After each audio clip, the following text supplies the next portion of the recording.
In this lesson, we will review elements of argumentative writing. Specifically, we will look to identify rhetorical strategies and logical fallacies. Remember, an argumentative text is a text in which the speaker or writer believes something, and they want you to agree that what they are saying is worth considering. In previous lessons, we reviewed claim, reasons, and evidence in support. In this lesson, we're going to learn about the rhetorical strategies that authors use to present their material. And we're also going to learn how to watch out for some of the logical fallacies which will weaken an argument. Rhetorical strategies refer to the approach or the techniques that an author uses to present an argument. There are three rhetorical strategies we're going to look at. Repetition, which is using the same word or phrase over and over to emphasize a particular point. Anecdotes, which are short personal stories that support an idea that the author is making. And rhetorical questions, which are questions that the speaker or the writer put in a text that are meant to get the reader thinking. They're not meant for the writer to answer directly. Dr. Martin Luther King frequently used repetition to emphasize important points in his speeches. You can see in this excerpt from his I Have a Dream speech delivered in 1963, he repeated the words 100 years several times throughout this paragraph. The repetition helped to emphasize that a lot of time had gone by without there being any change. You don't want to repeat a word or a phrase just for the sake of repetition. Make sure that you choose an important concept that you want the reader to understand. Anecdotes are short personal stories that connect the reader to an idea in the text. Anecdotes help make the point come alive for the reader. An anecdote can be a funny story or it can be a serious story, depending on the mood that the author is trying to create. A well-placed rhetorical question can help get the reader thinking about a concept that the speaker or writer is going to present. It is not a question that's directly answered by the writer. For example, you would not say, "Should we all believe this?" Yes, we should.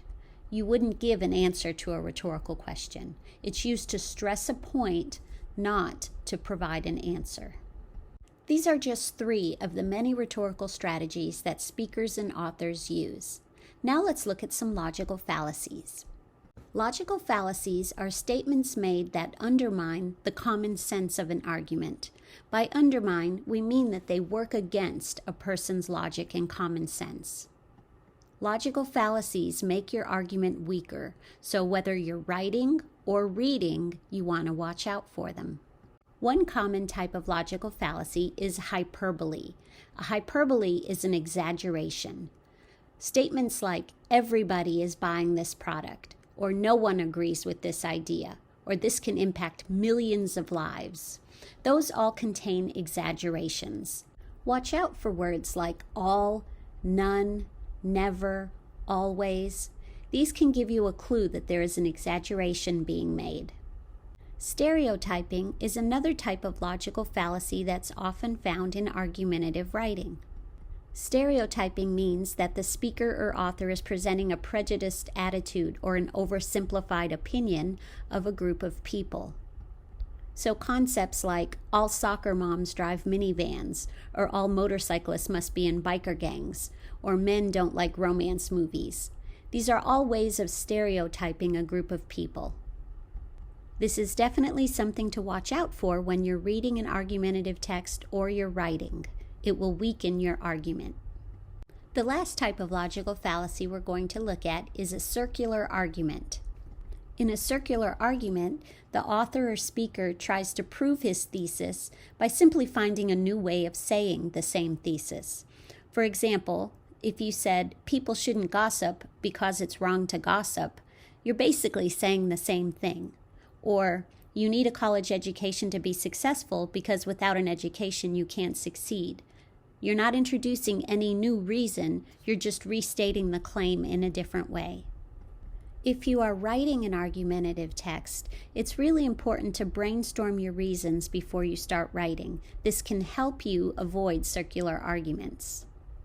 And if you're reading an argumentative text, you want to watch out for this because often a circular argument means that the author or speaker really doesn't have any unique reasons to share that can be compelling enough to persuade you.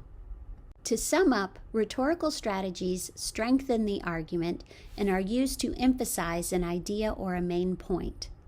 Logical fallacies will weaken an argument, and they often distract the reader or the listener from the real issue.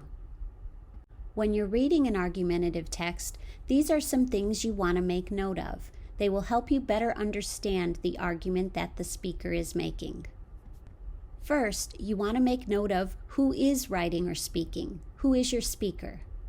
Next, you want to consider what is the occasion. Is it a formal or an informal argument that the speaker is making? Third, you want to consider the audience. Who is it that this speaker or author wants to influence? Who is their ideal reader?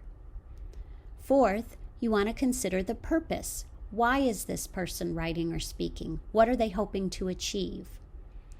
And last, where is the writing or speaking taking place? What is the setting for this argument? To help you remember all of these things, if you look at the first letter of each of these words, it spells the word SOAPS.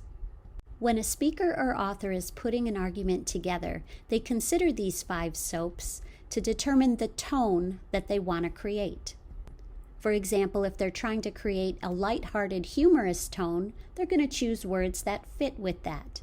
If they're trying to create a serious tone, then they would choose very different words than if they were trying to create a humorous argument. Knowing the speaker, occasion, audience, purpose, and setting helps determine the tone. Remember this word, SOAPSTONE, when you're analyzing an argumentative text. It will help you remember the types of things you need to look out for. Knowing the elements of SOAPSTONE will help you understand why an author or a speaker chose the rhetorical strategies that they did.